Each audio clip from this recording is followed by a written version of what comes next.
4-month affair hidden for years. Then the truth exploded. Update. 7 years. That's how long the silence lasted, wrapped up inside our ordinary life, like a bomb packed in cotton wool. We had the house, the slightly overgrown lawn I always meant to mow more often, 2 kids who were growing up too fast, leaving Lego bricks like landmines across the living room floor. Sarah and I, we were a team, or so I thought. We navigated school runs and parent-teacher nights and figuring out who would stay home when someone had a fever. We had our routines, our inside jokes, the comfortable quiet that settles between 2 people who have known each other a long time. There was that one rough patch, maybe year 3 of our marriage. Sarah was distant, working late a lot on some big project, stressed. I remember feeling lonely then, disconnected, but we talked about it, kind of. She said work was just overwhelming, she was exhausted. I tried to be more supportive, picked up slack at home. Eventually, things seemed to smooth out again, the distance closed, and life rolled on. It became just a faint memory, a small blip I barely thought about. Why would I? Everything seemed fine. We went on holidays.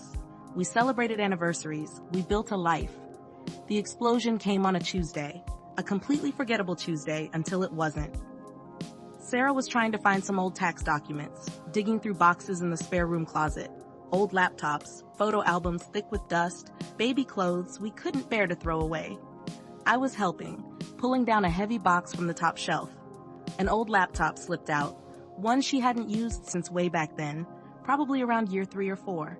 It hit the floor, not too hard, but the lid popped open. She went to grab it, saying something about how ancient it was, but my eyes caught the screen.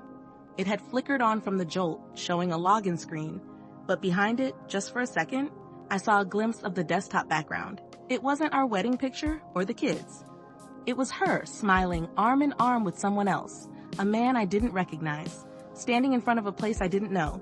"What was that?" I asked, just like that. Simple words. Sarah froze. Her hand hovered over the laptop lid. "Nothing. It's just old." She tried to close it quickly. Too quickly. "Let me see," I said, my voice flat. It didn't sound like my voice. "Mark, it's nothing really. It's dead anyway, probably." Her face was pale, too pale. I reached past her and lifted the lid fully. The screen had gone back to the login prompt. "Log in." "I don't even remember the password," she stammered, looking away, looking everywhere but at me. "Try." The word was cold. Hard.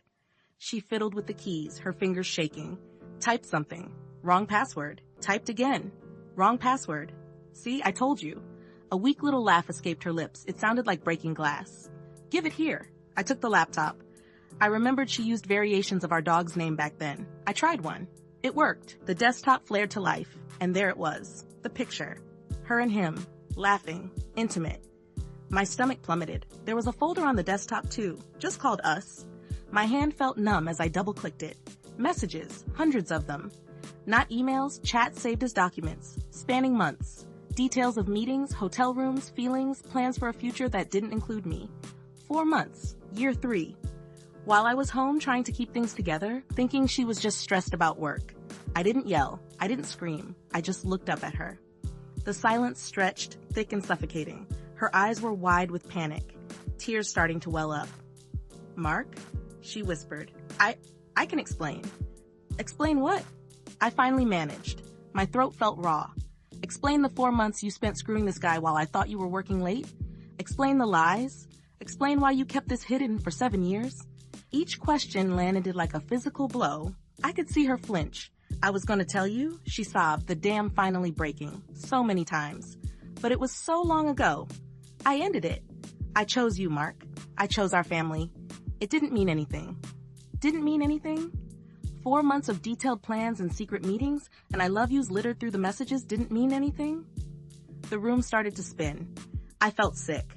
I stood up, the laptop still open in my hand, its screen casting a pale light on her tear-streaked face.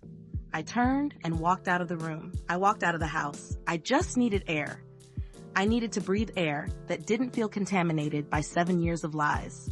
The life I knew, the comfortable clockwork, it had just shattered into a million tiny pieces, and I had no idea how to put any of it back together. Update. It's been 18 months since that Tuesday. Nothing is the same. We tried therapy. We really did. We sat in sterile rooms while I tried to articulate the hurricane inside me, and Sarah cried and apologized and tried to explain the inexplicable. How could she compartmentalize like that? How could she live alongside me day after day, year after year, holding that secret? Her explanation was always the same. Deep unhappiness back then, feeling lost, the affair was an escape, a terrible mistake she regretted instantly. Fear of destroying everything kept her quiet. The therapist used words like rebuilding trust and forgiveness. They sounded like concepts from a foreign language. We separated 6 months ago. It wasn't one big fight that did it, more like a slow, quiet sinking. The house felt haunted by the truth. Every shared memory was tainted, viewed through the filter of her betrayal. Was she thinking of him then? Was that smile genuine? Little moments of doubt became huge chasms. I couldn't look at her without seeing the lie, without feeling the sting. She said she understood, that she'd wait, that she'd do anything. But the trust wasn't just broken, it felt vaporized. How do you rebuild something that's turned to dust? We co-parent. We manage schedules for the kids, handovers are brief, civil. Sometimes I see a flicker of the woman I married, the partner I loved for so many years before the truth detonated. It hurts.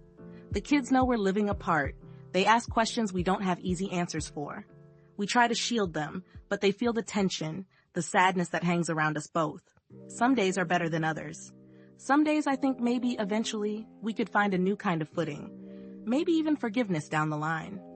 Other days, the anger and the hurt feel as fresh as they did when I saw that picture on the laptop screen.